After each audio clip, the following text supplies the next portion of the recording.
Baisse de la croissance démographique, effondrement même dans certaines sociétés de la natalité, c'est l'une des conséquences imprévisibles, en tout cas on ne l'avait pas prévu, de cette crise du coronavirus, qu'on imaginait même, souvenez-vous, il y a un an, que les individus, les familles allaient croître et multiplier durant la période de confinement, durant le premier confinement. Alors, pour en parler, nous sommes en compagnie de Pierre Grosser. Bonjour, vous êtes spécialiste d'histoire des relations internationales, membre du Centre d'histoire de Sciences Po Paris, et on vous doit notamment l'histoire du monde se fait en Asie, une autre vision du XXe siècle aux éditions Odile Jacob. En face de vous, Hervé Lebras.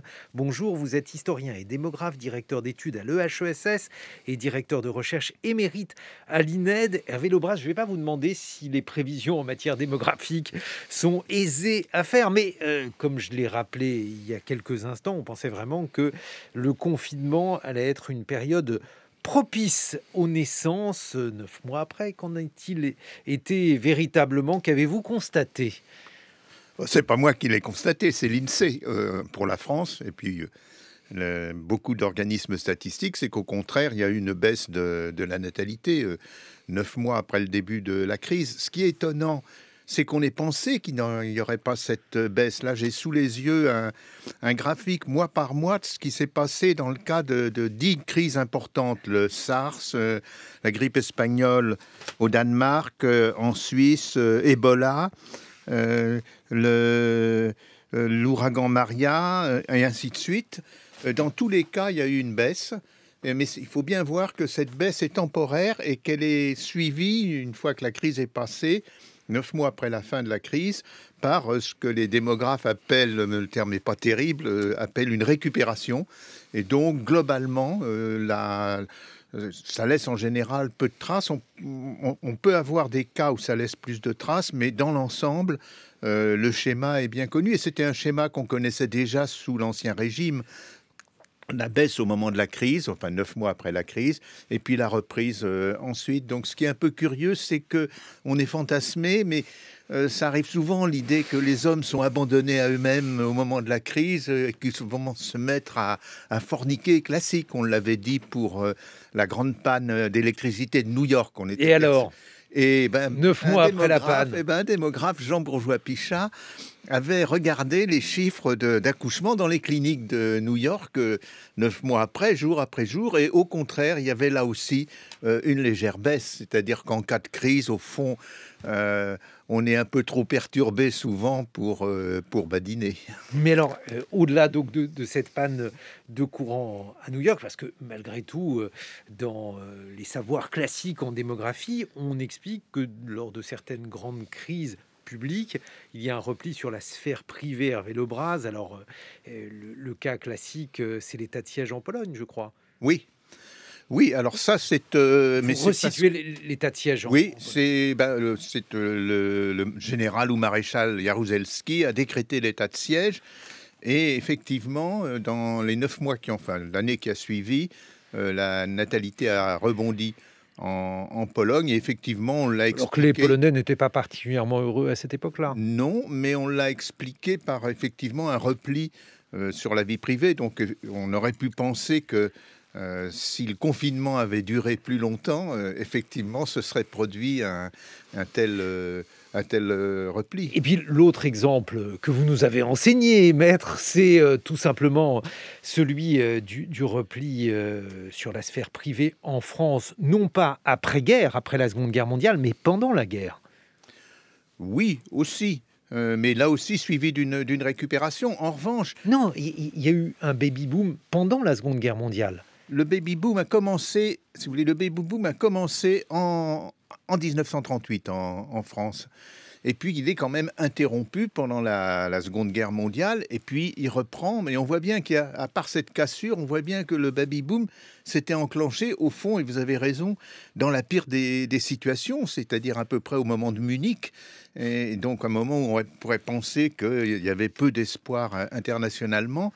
Et à nouveau, et vous avez tout à fait raison, la sphère privée l'a sans doute emporté. Alors ceci dit, une crise peut créer un changement de mœurs. Ça a été le cas en 1974 avec la crise pétrolière. Qu'est-ce qui s'est passé ?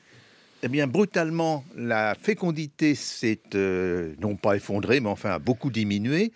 Et durablement, mais parce que le changement de comportement, c'est que les personnes, les couples se sont formés plus tard et ont eu des enfants plus tard. Pour vous donner l'importance, en 1974, une femme avait son premier enfant à 23 ans et demi. Maintenant, c'est 28 ans.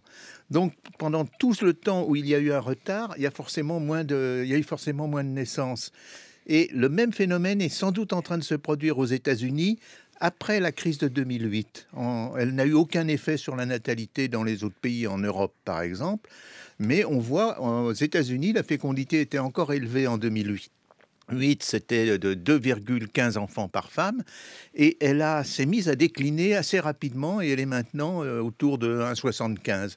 Donc, effectivement, c'est difficile de prédire. Vous voyez qu'il y a des exemples dans un sens, des exemples dans l'autre. Alors, à la fois l'exemple et la question la plus épineuse aujourd'hui en matière démographique, elle se passe en Chine. Pierre Grosser, vous êtes un spécialiste de l'Asie. Qu'observe-t-on justement dans ce pays depuis le début de la crise du coronavirus ?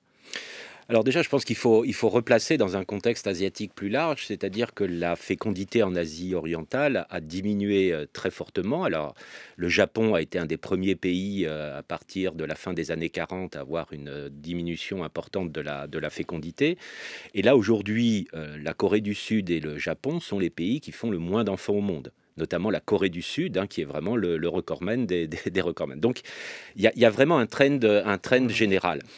Pour le cas chinois, je crois que c'est assez connu. Mao, dans les années 60, disait « plus on fait d'enfants, plus il y a de révolutionnaires ». Donc, on encourageait plutôt la natalité. Et puis, tout ça s'est arrêté au début des années 1970 avec la politique de l'enfant unique.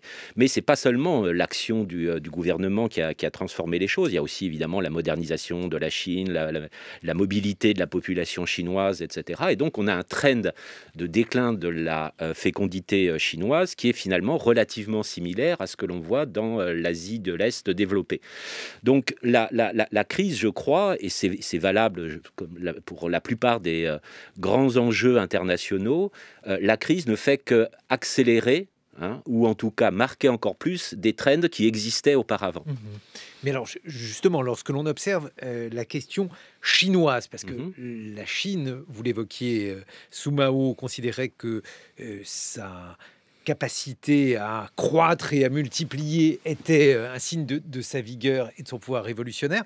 Ça n'a pas tellement varié, en ce sens qu'aujourd'hui, il y a une compétition entre la population chinoise notamment et la population indienne, et le vieillissement de la population chinoise fait peser des risques à la Chine. Alors ça fait partie des projections négatives sur la Chine. On essaye parfois de se rassurer en disant peut-être que la Chine va pas trop nous doubler, va avoir des problèmes, et que finalement elle va pas être le grand vainqueur du 21e siècle. Et on dit souvent, c'est une phrase qu'on entend souvent, que la Chine va devenir vieille avant de devenir riche. Bon, on n'en est pas encore là, même si effectivement il y a assez peu de naissances. Il y a une diminution nette, et en 2000, le pouvoir chinois a essayé d'autoriser 2 enfants par femme, et ça n'a pas vraiment marché pour le moment. Pourquoi ? Pourquoi ça n'a pas marché ?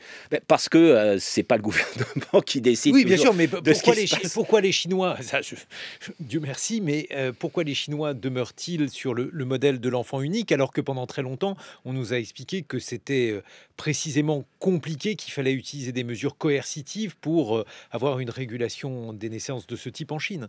Oui, enfin, sans aller jusqu'au cas de Madame Gandhi qui faisait des stérilisations forcées, mais là, finalement, pour caricaturer un tout petit peu, du côté des pauvres ou des gens qui sortent de la pauvreté, puisque la Chine se vante d'avoir fait sortir des centaines de millions de personnes de la pauvreté, vous avez un problème de l'égalité de la migration intérieure, c'est-à-dire que en fait, vous avez un certain nombre d'hommes ou de femmes qui vont travailler en célibataire dans les grandes villes, dans les usines, etc. Et donc, évidemment, à ce moment-là, on fait moins d'enfants pour des raisons qu'on peut à peu près comprendre. Et puis en ville, eh bien, tout simplement, vous avez des problèmes de taille de logement, vous avez des problèmes où vous allez miser sur votre enfant unique pour essayer de l'éduquer, de payer de l'éducation. Ça coûte quand même relativement cher encore aujourd'hui en Chine. Et donc, et puis vous avez le fait qu'on travaille tous les deux, qu'on veut consommer, qu'on veut profiter, etc. Donc des choses qui sont finalement relativement traditionnelles encore une fois, dans cette région-là, et qu'on voit à chaque fois quand on a de la modernité, la modernisation des sociétés. Alors après, sur la question par rapport à l'Inde, alors on dit souvent que le tournant va être à la fin des années... Il faut rappeler que les populations sont aujourd'hui de taille... à peu près comparable. 1,4 milliard Voilà, l'idée, c'est que l'Inde devrait dépasser la Chine. Mais alors, encore une fois, les questions statistiques sont quand même assez compliquées. À la fin de cette décennie, et c'est à partir aussi de la fin de cette décennie que la population chinoise devrait diminuer. Vous avez rappelé l'article de Financial Times. Il y a eu effectivement un certain nombre d'articles pour dire que pour la première fois, la population chinoise est en train de diminuer. Le pouvoir chinois l'a contesté, a dit que c'était pas le cas. Mais de toute façon, c'est quelque chose qui va arriver. Pas dans les proportions du Japon, puisque quand même on imagine un Japon qui perd pratiquement un tiers de sa population d'ici 2100. Mais voilà, le vieillissement de la population est un problème. Et comme pour le moment, on en est à la retraite à 60 ans pour les hommes et 55 ans pour les femmes, il y a un certain nombre d'interrogations. La plupart des discours de Xi Jinping sont autour de cette question. Justement, Hervé Léobraz, le modèle de l'enfant unique, est-ce que dans les prévisions démographiques, c'est vers cela qu'on tend? Est-ce que la famille, le nombre d'enfants idéal est au-dessus? Bref, que dit la démographie à ce sujet? Ça dépend beaucoup des pays. La France a eu une remarquable stabilité jusqu'à il y a quelques années avec un modèle à 2 enfants. Qui était d'ailleurs tout à fait encouragé par, au fond, une propagande disant l'enfant unique s'ennuie, l'enfant unique n'est pas dans des bonnes conditions psychologiques. C'est propagande d'ailleurs assez unique en Europe. Dans d'autres pays d'Europe, au contraire, c'est pas le modèle de l'enfant unique, mais on en est pas loin. Mais il faut pas oublier que dans d'autres parties du monde, c'est pas du tout le modèle. Actuellement, le pays qui a la plus forte fécondité au monde, c'est le Niger. Son modèle, c'est 7 enfants par femme. Et quand on interroge il y a de bonnes enquêtes qui ont été faites sur le nombre idéal d'enfants, le nombre désiré d'enfants, on n'est pas loin de 7. Les hommes sont à 7 dans leur réponse et les femmes sont à 6. Donc là-dedans, le modèle reste un modèle. Alors c'est heureux. On peut le dire heureusement, étant donné la vitesse de croissance de ces populations. C'est quelques populations, c'est l'Afrique sahélienne, c'est l'Afrique équatoriale, mais c'est quand même redoutable d'une certaine manière comme croissance. Le Niger est prévu en 2050 par les Nations Unies dans la projection moyenne à 70 millions d'habitants, plus que l'Allemagne à la même date. Pierre Grosser, il faut dire aussi que pour les questions démographiques en Chine et en Inde, il y a la question du gender gap, autrement dit, du fait de l'observation d'une inégalité profonde entre le nombre de naissances de garçons et de filles qui suppose un contrôle préalable de ces naissances. C'est un phénomène que les gouvernements tentent de combattre, mais qui aujourd'hui pose de véritables problèmes à ces 2 pays. Oui, ça pose des problèmes sociaux, bien entendu. C'est significatif, hein, il faut en donner. Pour l'Inde, on estime que on n'est pas loin de 50 millions d'excès d'hommes, ce qui est quand même nombre d'hommes en plus que de femmes, ce qui est un chiffre quand même extrêmement considérable. J'allais dire, c'est un peu les ravages de l'échographie aussi. Hein. À partir du moment où vous pouvez savoir quel sexe de l'enfant, il peut y avoir des actions qui sont menées. Le problème, évidemment, c'est après la difficulté à se marier. Déjà, c'était compliqué. Déjà, il y a des problèmes de dot, notamment dans le nord-ouest de l'Inde, etc. Mais là, effectivement, avec ce surplus, alors ça fait partie aussi d'un discours, disons, un peu d'inquiétude sécuritaire, d'avoir ces hommes frustrés qui n'ont pas de possibilité de se marier. C'est un discours qu'on entend aussi pour l'Afrique du Nord, par exemple, hein, même si là, c'est moins par rapport au gender gap, mais avec la difficulté de se marier. Pour le moment, on n'a pas l'impression d'en voir énormément de conséquences sécuritaires et de conséquences politiques, mais c'est pas terminé. Évidemment, ça pose tout un tas de problèmes. Il y aura forcément, Hervé Lebras, des conséquences démographiques, en tout cas.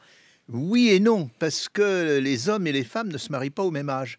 Donc, comme les hommes se marient nettement plus tard, vous prenez le cas de l'Algérie, l'écart d'âge à mariage ou à l'union durable est de l'ordre de 5 ans. Le Niger que je citais, c'est de l'ordre de 6 ans.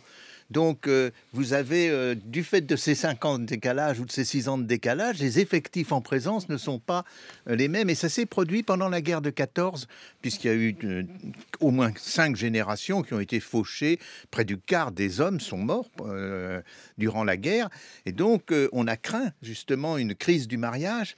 Mais cette fois-là, c'est parce que les femmes étaient surnuméraires. Ça a été étudié et on a montré qu'en fait, ça s'est dissous. C'est-à-dire que les femmes se sont mariées avec des hommes nettement plus âgés ou nettement plus jeunes. Et puis aussi, elles se sont mariées en dehors de leur milieu. Donc, ce qu'on appelle le marché matrimonial équilibre d'une certaine manière les rapports de mariage. Pierre Grosser. Oui, je voulais juste faire une remarque dans un sens inverse, c'est-à-dire que en 1944, en Union soviétique, où il y avait eu un nombre de morts tout à fait considérable, on a autorisé les hommes, même s'ils étaient mariés et qu'ils faisaient des enfants à leurs femmes, à faire des enfants hors mariage à des femmes qui n'étaient pas mariées. Ce qui est un cas assez unique dans l'histoire. Et alors, parce que il y a malgré tout dans cette tendance, Hervé Lebras, une fin de ce discours sur la convergence des modèles démographiques, avec à la fois donc un nombre d'enfants, 2 enfants par femme, et puis aussi une diminution de l'écart d'âge entre les conjoints, parce que anthropologiquement, on a considéré que l'égalité des sociétés, c'était la fin de l'écart d'âge entre les conjoints. Oui, alors en France, mais ça diminue lentement. Hein. En France, sur un siècle, l'écart d'âge entre les conjoints est passé de 3 ans à 2 ans. Donc il reste quand même significatif. Et il reste important dans d'autres pays. Alors en termes de convergence, c'est très difficile. Par exemple, en Europe, il y a eu un moment où il n'y avait aucune convergence du nombre d'enfants par femme, jusqu'il y a à peu près une quinzaine d'années. Et puis là, pour l'instant, il y a une sorte de convergence qui se manifeste. Par exemple, vous avez vu que la France, la fécondité qui avait la plus forte fécondité d'Europe, ça baisse lentement. En revanche, en Allemagne, qui était une des plus faibles fécondités, il y a une hausse, là aussi relativement lente, mais l'écart est en train de diminuer, de se restreindre. On se retrouve dans une vingtaine de minutes pour continuer d'évoquer les conséquences démographiques de la crise du coronavirus, la manière dont celle-ci transforme pour le moment, en tout cas, nos sociétés. Nous sommes en compagnie de l'historien et démographe Hervé Lebras et du spécialiste d'histoire des relations internationales Pierre Grosser. 8h sur France Culture, excellent réveil à tous. 7h, 9h, les matins de France Culture. Guillaume Erner. Les conséquences démographiques de la crise du coronavirus. Nous sommes en compagnie de Pierre Grosser, spécialiste d'histoire des relations internationales. Vous avez notamment publié L'histoire du monde se fait en Asie aux éditions Odile Jacob. Et nous sommes également en compagnie d'Hervé Lebras, historien et démographe. Vous publiez notamment dans la revue Études une géographie de l'épidémie. On va y revenir. Mais tout d'abord, Pierre Grosser, l'une des conséquences immédiates et l'une des inquiétudes chinoises, c'est tout simplement le fait que la population chinoise est vieillissante, que la baisse de la natalité observée pendant cette période, pendant cette crise du coronavirus, ne va pas arranger les choses. Et donc en 2040, d'après les projections, 30% des Chinois auront plus de 60 ans. Pourquoi cela inquiète-t-il aujourd'hui la direction du Parti communiste chinois ? Parce qu'il va falloir, comme dans tous les pays, gérer ces populations plus âgées, et puis qu'il y avoir une augmentation sans doute des salaires. et donc une certaine réduction de la compétitivité. Alors d'un autre côté, on peut dire que l'automatisation peut résoudre un certain nombre de problèmes, mais c'est à long terme, c'est une interrogation. Si certaines projections sur 2100 disent que la Chine sera à 800 millions, et 800 millions, c'est le Nigeria. Ça sera le Nigeria à ce moment-là. Donc c'est assez intéressant. Et d'autre côté, ce qui est assez intéressant quand on écoute les dirigeants chinois, c'est qu'il y a une certaine fierté parce que l'espérance de vie moyenne, encore une fois, c'est un calcul démographique, l'espérance de vie vient de dépasser celle des États-Unis. Ce qui, évidemment, dans la compétition sur les modèles, est, je crois, quelque chose d'important. Il faut rappeler quand même, parce qu'il vient d'y avoir le recensement américain, que la décennie 2010 a été de très faible croissance, à peu près 7%. C'est à peu près, depuis les années 30, on n'avait jamais eu une croissance aussi faible. Et c'est très important. C'est la moitié de la croissance des années 90. Donc, et puis, on s'aperçoit par rapport aux dépenses de santé, l'espérance de vie est finalement relativement faible. Donc, dans la compétition des modèles, on met de côté cette question du vieillissement de la population, de la gestion de ce vieillissement, et on montre que finalement le modèle chinois est plus efficace que le modèle américain. Alors c'est important ce que vous venez de dire, Pierre Grosser, à double titre. D'abord sur les projections d'évolution de la population. Donc aujourd'hui, il y aurait un peu moins de 8 milliards d'êtres humains. Il y aurait 11 milliards, en tout cas d'après les projections Hervé Lebras, en 2100, et la plupart de cette croissance démographique, donc de 8 à 11 milliards, interviendrait en Afrique et en Asie du Sud-Est. Oui, alors il faut un peu se méfier sur les prévisions de population. Parce que très souvent, on extrapole la population totale. Donc, on poursuit la courbe de croissance, et c'est les chiffres que donnent les Nations Unies. Mais il y a une autre façon de voir les choses, qui est de regarder comment a évolué le taux de croissance de la population mondiale. Et il est en baisse continue depuis 1970. Il était au maximum à 2,1% par an, ce qui est un doublement en à peu près 30 ans. Il est maintenant en train de passer à 1%, et donc il est vraisemblable, si on poursuit la courbe, que la croissance de la population mondiale s'arrêtera vers 2060-2070. Donc il faut prendre conscience de cela. Alors ceci dit, il y aura effectivement des bouleversements entre les continents. C'est surtout l'Afrique. Actuellement, un quart de la croissance de la population mondiale est assurée par l'Afrique intertropicale, c'est-à-dire du sud du Sahara jusqu'aux Zambèzes. Ça sera 3/4 de la croissance de la population mondiale. Donc il y aura, au fond, la population mondiale n'a plus grand sens. Il y a des pôles de croissance très forts. L'Asie du Sud-Est en partie, mais c'est surtout Pakistan et Afghanistan qui ont encore des forts taux de croissance. L'Afrique, par exemple, l'Afrique seule est considérée, en tout cas, on prévoit que la population pourrait doubler d'ici 2050. Oui, c'est la poursuite des cours. Ceci dit, ça paraît quand même assez vertigineux. C'est vertigineux, mais il faut séparer l'Afrique en plusieurs Afriques. C'est très vaste, l'Afrique. Si vous prenez l'Afrique du Nord, la croissance est déjà relativement modérée. Si vous prenez l'Afrique du Sud aussi, ça y est, la transition démographique est faite. La fécondité est autour de 2,4 enfants par femme. C'est entre les deux. Alors, entre les deux, il y a, au fond, deux parties très différentes. Il y a la partie sahélienne. J'ai cité tout à l'heure les chiffres pour le Niger, mais c'est la même chose au Mali, au Tchad, au Burkina Faso. Là, il y aura véritablement une explosion démographique dans des pays les plus pauvres de la planète et avec des ressources agricoles limitées. Donc là, il y a un gros problème. Mais si vous prenez ensuite l'Afrique centrale, où il y aura aussi une très forte croissance, l'ancien Zaïre, la République centrafricaine, là, c'est une partie vide d'hommes de l'Afrique. En République centrafricaine, vous avez moins de 10 habitants au kilomètre carré. Ils peuvent continuer à croître un petit peu. Donc il faut vraiment regarder de près chaque partie de l'Afrique. Et la seule partie vraiment problématique, c'est la zone sahélienne et un peu le golfe de Guinée. Pierre Grosser. Oui, je crois que pour vraiment se mettre les choses en tête, on prévoit qu'en 2100, la population de l'Afrique, en entendant avec toutes les nuances qui ont été apportées, sera l'équivalent de la population de l'Asie. Ce qui est évidemment une transformation absolument considérable. Après, il y a évidemment toutes les questions d'évolution du PNB. Par exemple, cette année, la Chine, pour la première fois, c'est 18% de la population du monde, 18% du PNB mondial. Ce qui n'était pas du tout le cas, évidemment, il y a 100 ans, puisqu'il y avait encore une proportion de population importante, mais une part de PNB moins importante. Après, évidemment, c'est tout ce qu'on a dit tout à l'heure, c'est-à-dire les questions de structure par âge. On dit que c'est un bonus démographique d'avoir finalement assez peu d'enfants et en même temps d'avoir assez peu de personnes âgées. C'est le cas de l'Inde. Or, si vous voulez, c'est pas ça qui donne du travail à tous les Indiens. En plus, vous avez quand même une part importante des femmes en Inde qui ne travaillent pas.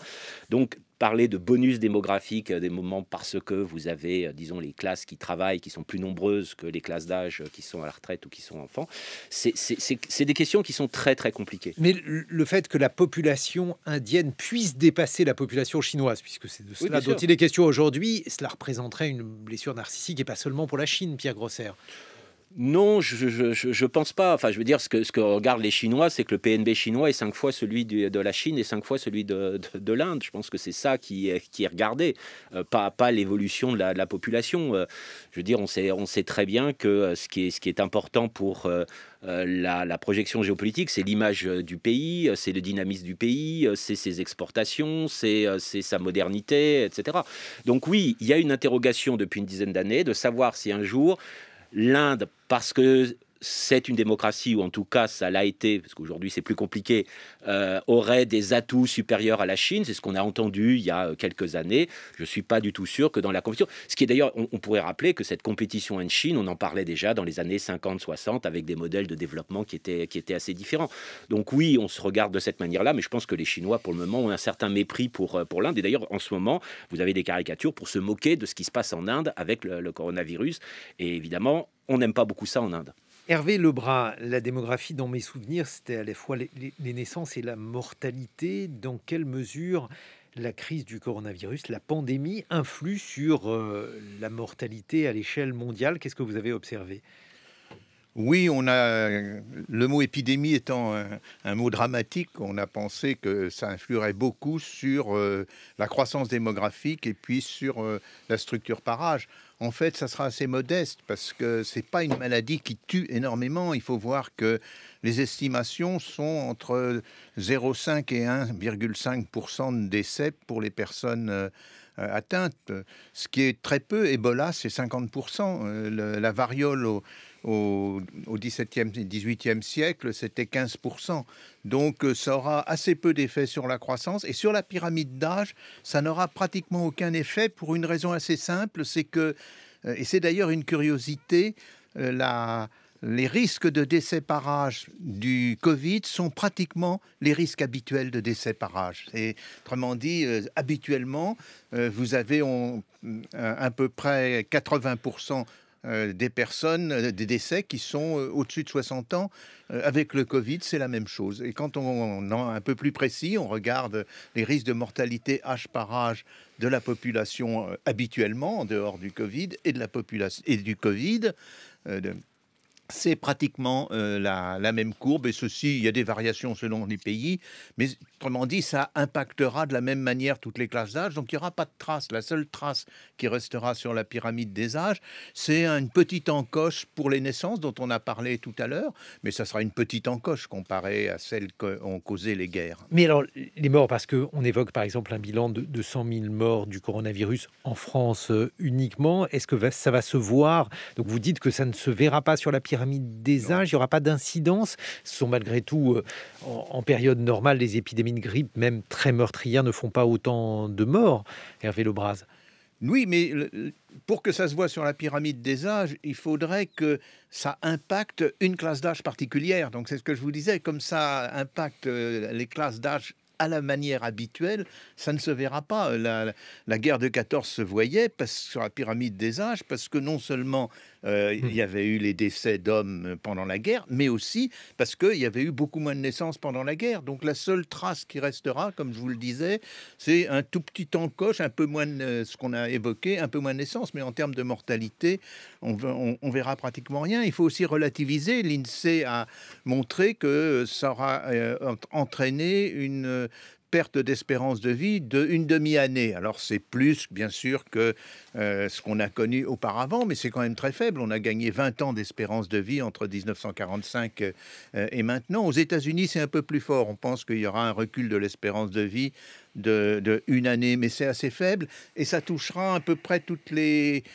classes d'âge. Donc il faut bien voir, l'espérance de vie est calculée selon l'idée, selon le principe que c'est les risques de mortalité observés une année donnée à chaque âge qui servent à ce calcul. Or, quand vous avez une épidémie, c'est au fond supposé que c'est une mortalité où l'épidémie se produirait pendant toute la vie chaque année, ce qui est totalement invraisemblable. Donc si vous vous mettez en longitudinal, c'est-à-dire si vous regardez sur le parcours d'une génération, ça n'aura pratiquement aucune trace. Ça sera à peu près entre 2 et 3 semaines d'espérance de vie qui auront été perdues. Ce qui veut dire, Hervé Lebras, que si on compare cette pandémie aux épidémies du passé, je ne sais pas, la peste noire, la grippe espagnole, on n'est pas du tout en face des mêmes conséquences démographiques. Oui, c'est très différent. D'ailleurs, la grippe espagnole, le profil d'âge était tout à fait différent. Il faut rappeler le contexte et le bilan terrible de la grippe espagnole.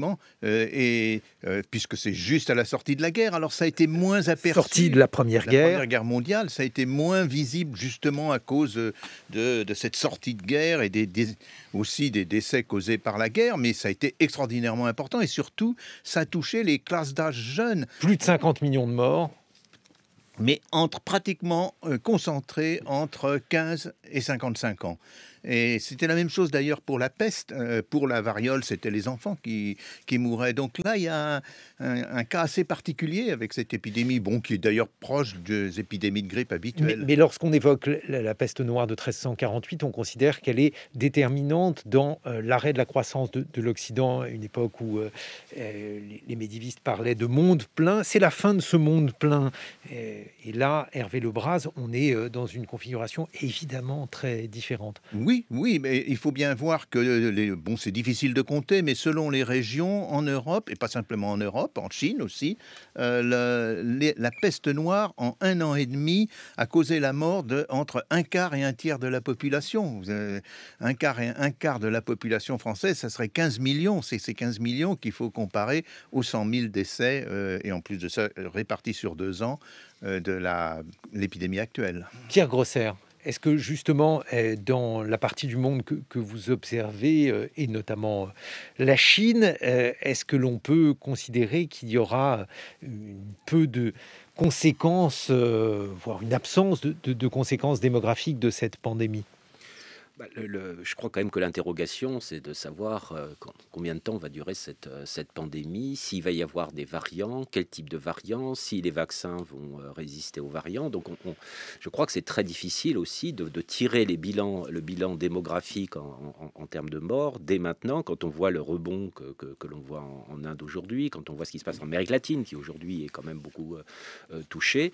Donc, je veux dire, je ne vais pas du tout commencer à prédire des choses abominables, mais on peut tout à fait imaginer une épidémie sur le long terme. D'ailleurs, quand on nous parle de vaccins qui devraient être annuels, qu'il faudrait essayer d'ajuster aux variants continuellement, c'est très difficile de faire des paris de ce type-là. Pour le moment, je suis évidemment tout à fait d'accord avec ces conclusions. Et évidemment, du côté de l'Asie orientale, c'est là où on a eu quand même un nombre de morts très, très, très, très faible. Alors, le cas chinois, on peut avoir un certain nombre de doutes. Mais enfin, quand on regarde l'Asie du Sud-Est, dont vous parliez tout à l'heure, le Vietnam, le Cambodge, évidemment Taïwan, dont on a beaucoup parlé, les chiffres sont... Il n'y en a pas. Enfin, il n'y a pratiquement pas de morts. Alors, l'autre conséquence démographique qui est traditionnellement sculptée en cas d'épidémie et de maladie, Hervé Lebras, c'est la fameuse loi de Villermé. Villermé est l'un des fondateurs de la démographie. Il observe notamment dans la population les pauvres, et il constate que les pauvres sont plus touchés par les maladies que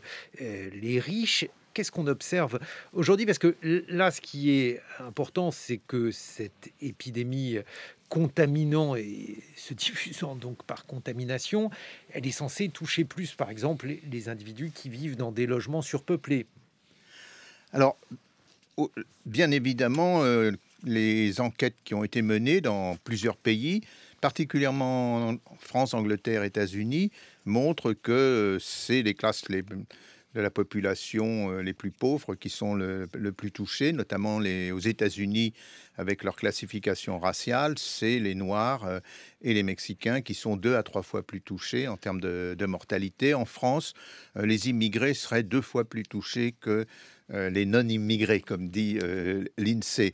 Ceci dit, bien sûr, mais c'est plutôt une conséquence. Il faut bien regarder que le Covid-19 ne reconnaît pas un immigré d'un non-immigré. Il reconnaît quelqu'un qui est proche de quelqu'un qui est atteint. Voilà comment ça se passe. Et, au fond, si les immigrés ou les pauvres sont plus atteints, c'est essentiellement parce qu'ils occupent des métiers où ils sont plus exposés. Donc c'est sur ça qu'on devrait beaucoup plus se concentrer que sur les habituelles classes sociales. Il faut regarder qu'au fond, ça entraîne une nouvelle géographie sociale, la géographie des personnes plus ou moins soumises au risque. Et à ce moment-là, effectivement, il y a des différences très grandes, et on l'a vu au début, avec des taux d'atteinte très importants dans le personnel hospitalier. Il y a une enquête italienne qui montrait qu'au fond, au début, c'était surtout le personnel qui fréquentait les hôpitaux qui avait été atteint. C'est là qu'est le point vraiment important et crucial. Alors, quant à la taille des logements, il faut se méfier. J'ai fait un petit travail pour l'hebdomadaire 01. J'ai regardé à l'aide du recensement quel était le nombre moyen de pièces par personne selon la catégorie professionnelle, avec cette idée que les ouvriers employés auraient beaucoup moins de pièces que les cadres et professions libérales. C'est pas du tout ça. On trouve en moyenne pour un cadre et profession libérale 1,85 pièces par personne et 1,65 pour les employés et les ouvriers. Alors c'est une assez faible différence et elle s'explique par le fait que les ouvriers et les employés vivent maintenant assez souvent à la frontière ou en dehors des villes et donc ils vivent dans des pavillons. Et les pavillons ont des logements beaucoup plus spacieux que les appartements du centre-ville qui sont plutôt habités par des cadres et des professions libérales. Donc il faut se méfier de sorte d'a priori de la sociologie classique. Et alors justement, l'autre conséquence, c'est la manière dont les pays reconsidèrent leur système de soins. Est-ce que par exemple en Chine, cela a une conséquence, Pierre Grosser ?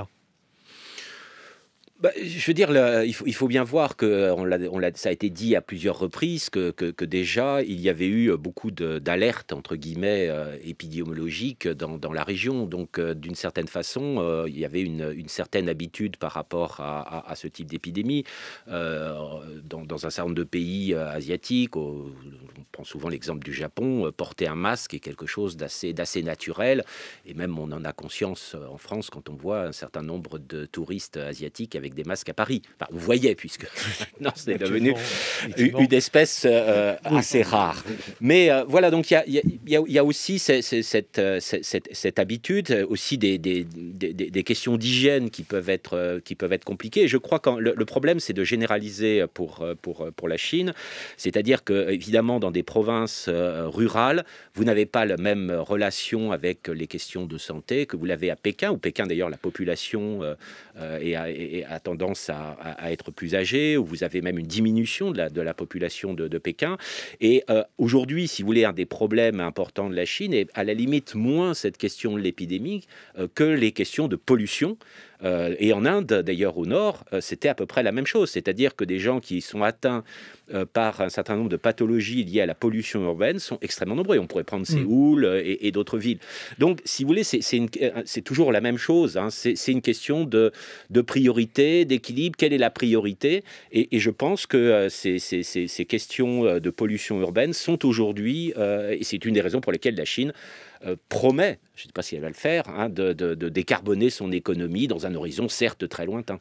Et alors justement, Hervé Lebras, parmi les autres conséquences de cette pandémie, il y a beaucoup de constatations qui sont faites sur la croissance. Alors cette fois-ci en France, ce qu'on appelle les villes cathédrales.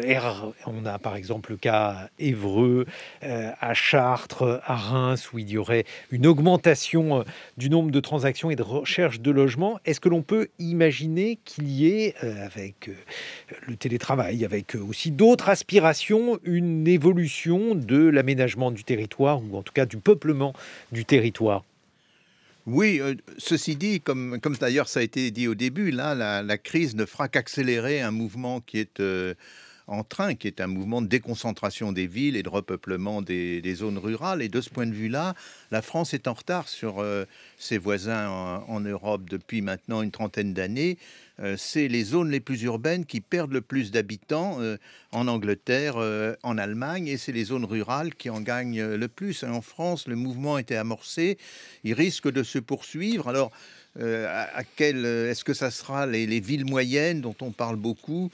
Ça risque sans doute d'être plutôt la périphérie de ces villes moyennes, et même peut-être du rural. On voit en France qu'il y a un repeuplement du rural que personne n'avait prévu, surtout pas les adeptes de Paris et le désert français, qui étaient pensés que C'est significatif, le repeuplement du rural, oui. parce qu'il y a aussi des zones qui sont la diagonale du vide. Oui. Il y a encore en France. Oui, c'est inégal. Alors d'ailleurs, il faut dire où est-ce qu'elle se situe. Oui, non, c'est inégal. Cette diagonale du vide. Il y a le repeuplement, c'est surtout d'abord le sud de la France.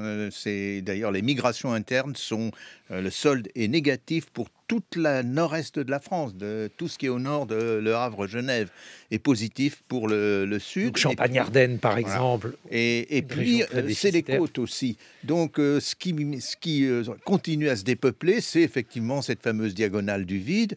C'est une bande de terrain d'à peu près 100 km de large qui part des Ardennes, qui arrive au Cantal, puis qui continue un petit peu vers les Pyrénées. Et là, les densités sont déjà très faibles et ça risque de continuer. C'est d'ailleurs des zones de prédilection des Gilets jaunes, et on comprend bien, au fond, le lien qu'il y a entre leur colère et puis ce dépeuplement et cette très faible densité. Mais dans l'ensemble, le peuplement rural et le peuplement des petites villes risquent d'augmenter dans les années à venir. Pierre Grosser. Oui, c'est quelque chose que l'on voit très nettement dans le dernier recensement américain, puisque la Sun Belt, c'est maintenant 62% de la population, et c'était en 1970, c'était aux alentours de 40%. Alors il y a d'abord des États vides de l'Ouest où il commence à y avoir des arrivées, mais le Texas, la Floride, et tout ça, ça marche très bien. Ce qui change d'ailleurs les équilibres aussi politiques, mais démographiquement, c'est toujours ce Nord-Est qui se vide, alors, sauf Washington DC qui a augmenté. En Chine, on voit la même chose. C'est-à-dire en Chine, en Chine, ce qui est très intéressant, c'est traditionnellement la grande zone, disons, du communisme chinois avec son dynamisme lié à des industries lourdes, c'était le Nord-Est. Aujourd'hui, l'économie du Nord-Est, du nord de la Chine, c'est à peu près un tiers de l'économie de la Chine, alors que c'était 45% il y a encore 20 ans. Et ça nécessite d'ailleurs des transferts financiers pour cette population traditionnellement ouvrière relativement importants, et c'est le Sud qui est en pleine explosion. Donc je crois que c'est un mouvement aussi que l'on retrouve dans beaucoup de pays. Un mot de conclusion là-dessus, Hervé Lebras. Finalement, cette pandémie a des conséquences, mais plus une accélération, d'après ce que vous dites, de mouvements qu'on observait déjà auparavant. Oui, tout à fait. Et au fond, cette accélération, elle est même visible pour la mortalité. Tout se passe comme si on avait connu en France la mortalité qu'on connaît habituellement en 12 mois. On l'avait connue en 10 mois et demi. C'est exactement la même chose en termes d'âge, bien sûr, pas en termes de qualité des personnes. Mais donc, il y a un aspect assez curieux de ce point de vue-là dans cette épidémie, et qui fait qu'elle ne laissera pas forcément une énorme trace. Même si elle laissera probablement une trace plus importante dans nos mémoires, d'autant plus d'ailleurs que nous n'en sommes pas encore complètement sortis. Je le rappelle, Hervé Lebras, on peut par exemple lire votre article « Une géographie de l'épidémie » dans la revue Études, qui publie également un débat sur la laïcité et également un texte sur l'avenir du Liban. Pierre Grosser, spécialiste d'histoire des relations internationales, vous publiez donc « L'histoire du monde se fait en Asie », c'est aux éditions Odile Jacob.